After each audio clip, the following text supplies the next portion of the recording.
Yes. Beautiful win. No. Not a beautiful win. But we did get the win. Welcome, everybody, to the 4 for 4 Philly Fan Podcast, the home of all 5 Philly sports news. Eagles, Sixers, Phillies, Flyers, and the Philadelphia Union. I cover it all here on this channel. So if you are new, make sure to leave a like and subscribe to the channel if you like the content. The Flyers get the W back-to-back against the New York Islanders, making this a 4-0 week, beating the Devils twice and the Islanders twice. They beat the Islanders twice in overtime, back-to-back days. Elliott was in net tonight, played a solid game, made some really big saves in overtime, especially when we were on the power play, and we're supposed to be, shooting on the other end. But Brian Elliott comes in and saves the day, makes some really big saves down late in the third period and in overtime. The Flyers looked good in the first period and in the second period, and then in the third period they just fell apart yet again. The Islanders score on the power play, but we also did, obviously. We scored the game winner on the power play. Kevin Hayes, overtime game winner. Flyers win this one 4-3, by the way, in overtime. Joel Farabee, though, was the story of the night. Joel Farabee, give him a hat trick as of right now. I mean, I think it could change. From the angle of the third goal, it looked like it either went off his leg or went off the defenseman's leg. I'm not too sure. All I know is right now it says that Joel Farabee had a hat trick tonight. Scoring, just shooting it on the net. That's all it takes. He shot it from the point, and it went in. Just keep shooting the puck. Now, we did have 29 shots on net tonight, and we did win the face-off percentage 51-49. But, we were a little sloppy tonight. Patrick was in the box twice. We were on the PK 6 times in this one. We were also on a 5-on-3 earlier in this game, and we didn't convert on it. So, I would have much rather have had them convert on the 5-on-3 earlier in the game. But, a win is a win. You get your 2 points. Unfortunately, the Islanders do get 2 points as well, or 1 point as well. But they are 3-4-2 now, the Islanders, and the Flyers 7-2-1. I like that. I like that record a lot. I wish we didn't lose in that shootout to the Bruins, and we do play the Bruins again this week on Wednesday. JVR, going back to the goals, JVR assisted on all 3 of the goals by Farabee. Sanheim, Myers also assisting on the second and third Farabee goal. So, that line did play well tonight. Obviously, you scored 3 times, and JVR was out there for the game winner. So, what was he, a +4 on the night that would make him?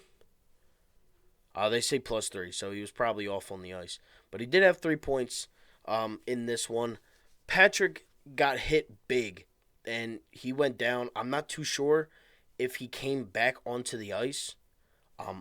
I had both games on, Sixers and the Flyers, and the Sixers were coming back, and I wasn't really paying attention too much of the Islanders game until, I knew the victory was set.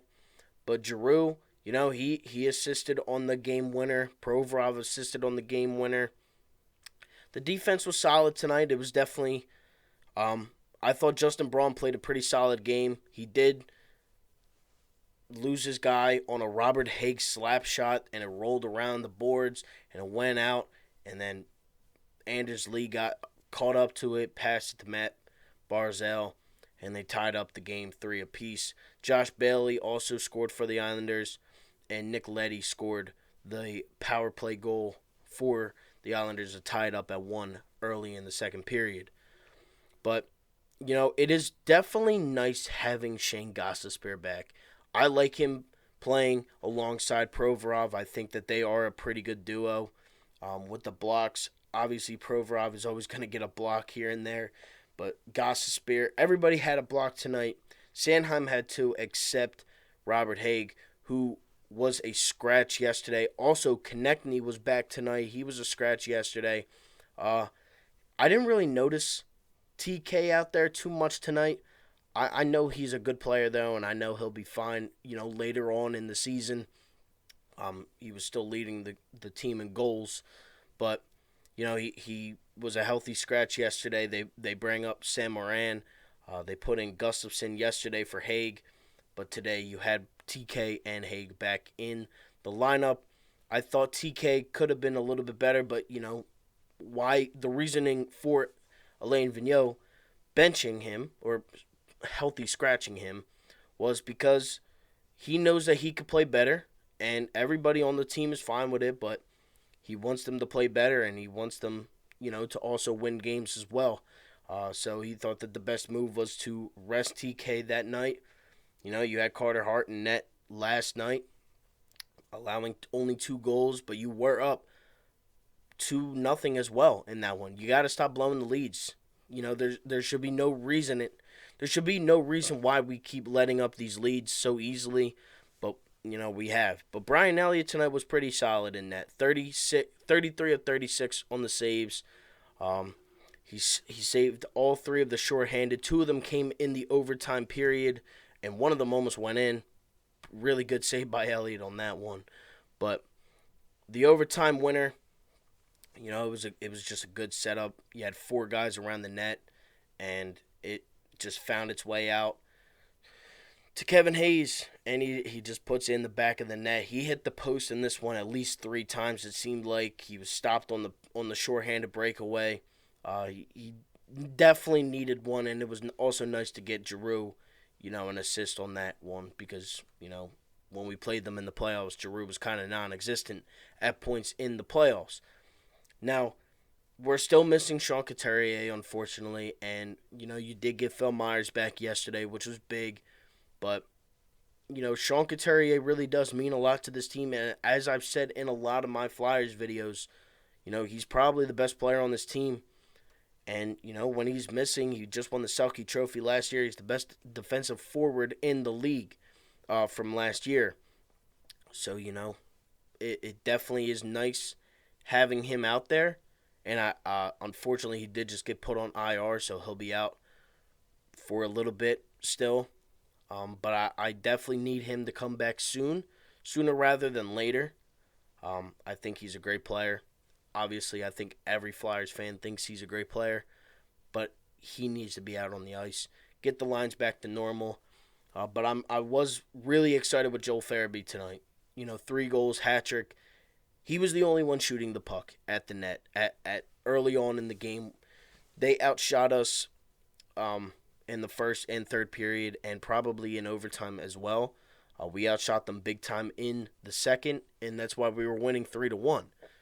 So, it wasn't the greatest win, but the Islanders winning 2 games against them after, the last time you played them knocking you out of the playoffs 4-0.